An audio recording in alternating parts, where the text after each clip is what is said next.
The third pilgrimage to Israel included the channeling that I spoke about in the last session, and how after I became in physical contact with the channel, with JM, while he was still in that state, and it was the most powerful, energetic experience I'd ever seen or been part of, witnessing this channeling occurring. And I spoke a bit about that in the previous video. But something I spoke about in the first pilgrimage video is essential to really understanding my experience of the pilgrimages and what I really believe they are. And all of this boils down to one simple question.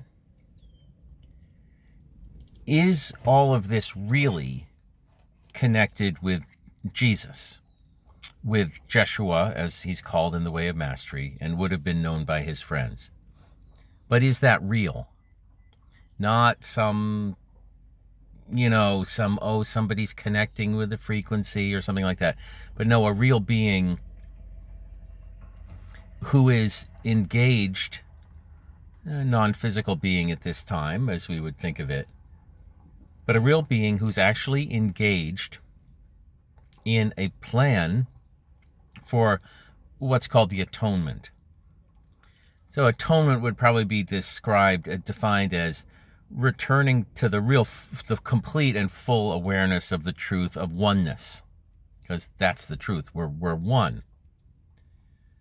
So everything, the way I think about this, and I don't, it's challenging to think in such grandiose terms at times, that there's a plan taking place that Jesus Christ, the Messiah, is personally unfolding in myriad ways throughout our world. That's actually a real thing and it's actually happening.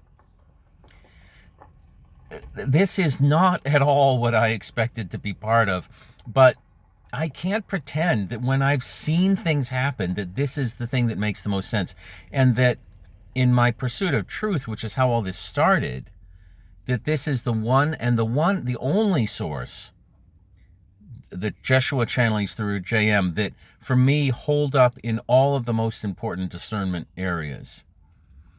A complete thought system which has no omission or compromise. Profound heart resonance. Profound, unbelievable levels of synchronicity occurring minute by minute on these pilgrimages. It was as if we were in another dimension. There's a movie called Inception where they go into different levels, and so some of the levels, one act will have a huge consequence because it actually becomes 1 minute in that realm is like a year in another realm. Well, that's what the energy of the pilgrimages felt like. It was as if we were going into another dimension, and all of the physical events in that dimension were having massive effects on the world, basically.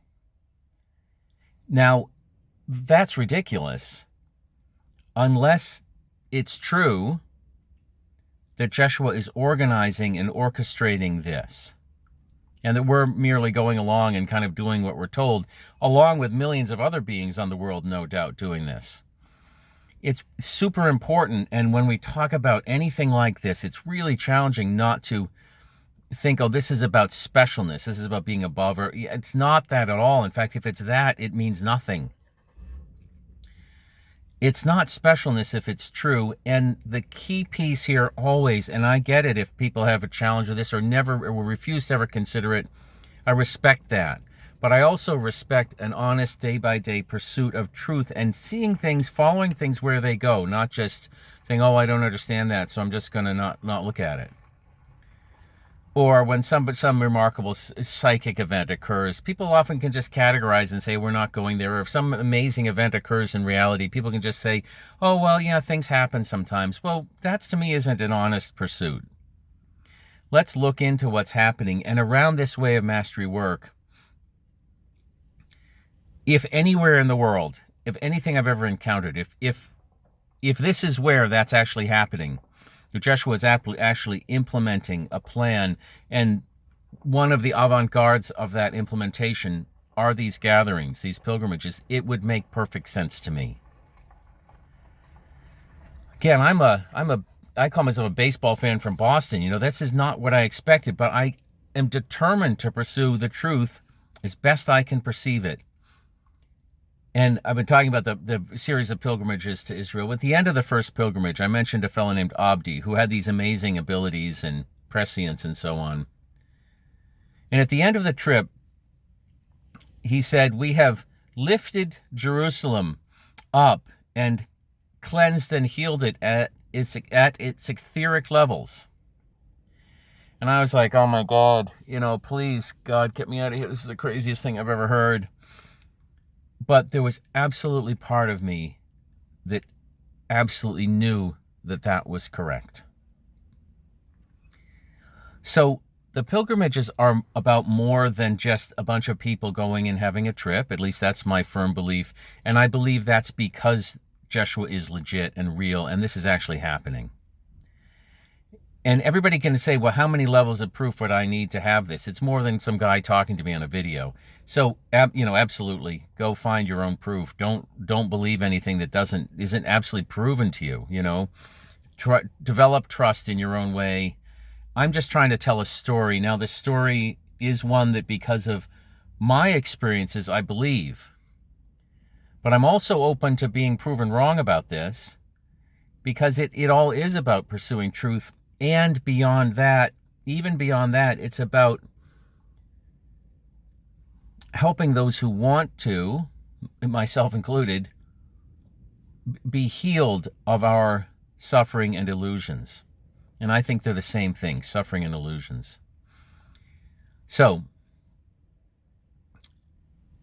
Jeshua had said that the purpose of the first pilgrimage was to have many beings who walked with him in those days return together, so that by coming together and being in the context of the trip, the trauma that still resided in their soul history from their incarnation at that time could finally be brought up. Finally, the context would be being created 2,000 years later for their souls to really directly encounter the trauma that they acquired after the crucifixion, when chaos took place. And the loss, it wasn't just the loss of Jeshua, it was all the chaos that happened and all the rapes and pillaging and all these horrible things as his Essene community was decimated by the Romans. However, he also said, and the trip is also about other things. And he shared in a later channeling session that I had with him, as I asked him about the first trip, he said, yes, the vortex that the group created was such that it was like a tornado of love. And as it swept through the Holy Land, it touched and transformed everything that it came in contact with. Now, that was absolutely, absolutely my experience. So we're talking about the third trip. And an interesting thing about the third trip was that it was filmed. A woman named Verigiana Carvalho, a Brazilian woman, dear friend, magnificent in many ways, was a filmmaker, and she was making this film about the pilgrimage. And the people on the pilgrimage were incredibly understanding. Like, we get there, and immediately they're willing to be extras in this story all the time. So they're standing in line to get into the holy sites and walking in and all this. And one of the things that came out of this video project she was doing for the entire trip was something called the Pathway DVD, and that's something that can be seen, and I'll try to get a copy of it and upload it if I can. But one aspect of that was filming testimonials that people had about their experience in the Way of Mastery. Another aspect of the trip, and on this trip, Jeshua had the channeling that I've mentioned, so he was actually addressing us directly. And he actually described the specific purpose of that trip, in addition to the larger overall purpose, which hadn't really been shared with most people about this, going and having this catharsis and healing. That was sort of an individual aspect of what was going on for people. But with each trip, there's also a group function, a group work that's taking place. The loving vortex touching all things is part of the first pilgrimage. And each one had functions and purposes, and I had been put in the role of being told what these were. So the third pilgrimage, he shares directly to us through the channeling. He said, told us a couple things, and most of the content of that channeling is meant to be private for that group, so I won't be sharing the specific content of it, with one exception.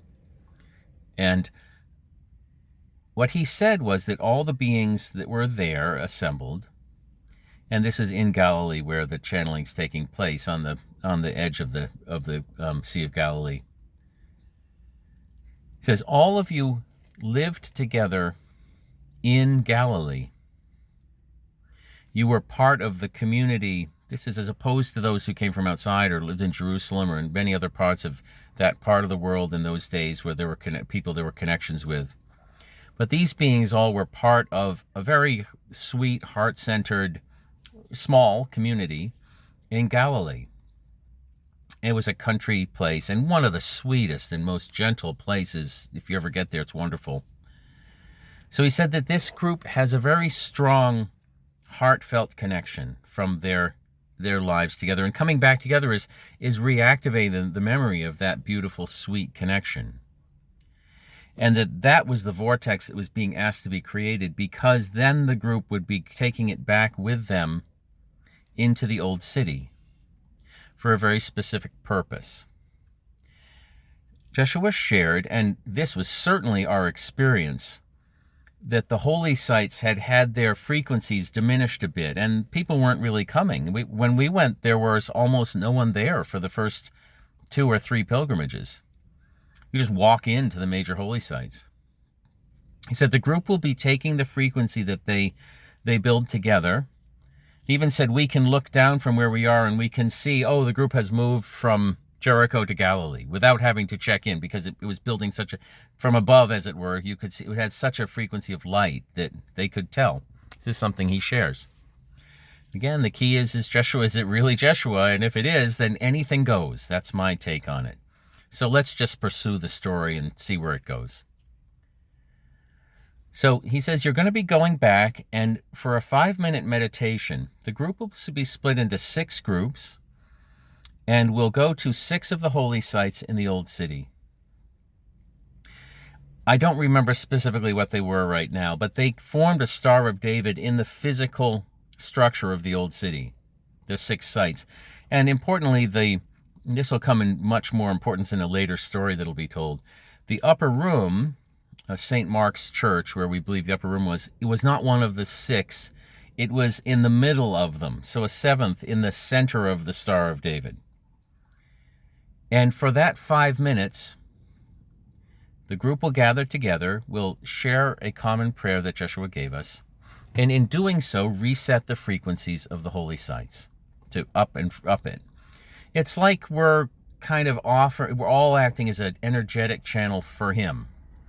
It's more like he's doing the work. We're just mechanics kind of standing where we're supposed to. Like in his play, we just extras standing there. Though he'd probably argue with that. He'd say we all, and everyone listening to this, everybody has an equal role.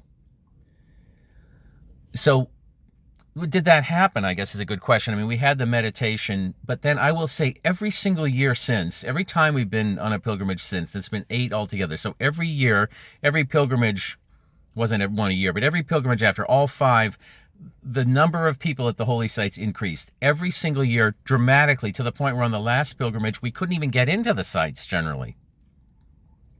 So that would be some proof to me about what he was saying.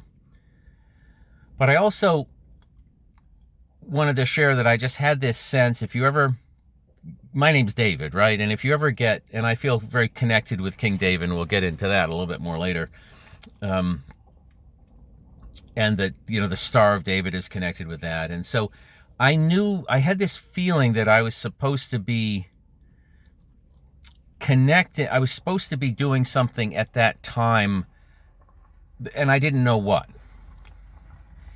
And I assumed I'd be in one of the 6 holy sites, but the filmmaker was filming testimonies from everyone, and one of the few times that she had to do this was when everybody was going to be doing this meditation. So there was a little studio we were filming at in the old city, and for the exact 5 minutes when the Star of David frequency is being reset to activate the frequencies of the holy sites in Jerusalem, I was being filmed giving my testimony for the pathway. That will come in to be an important part of a later story, and one of the more extraordinary stories, and what I feel was really my soul's fulfillment in this incarnation. The story gets bigger and broader as we go further into it. It really starts for me, and I think that I'm activated to the point where energetically I can become a channel for Jeshua in that third pilgrimage at that channeling. And that channeling, the only one that he gives in the first 5 pilgrimages, is a profound turning point for all that was to come. Thank you for listening.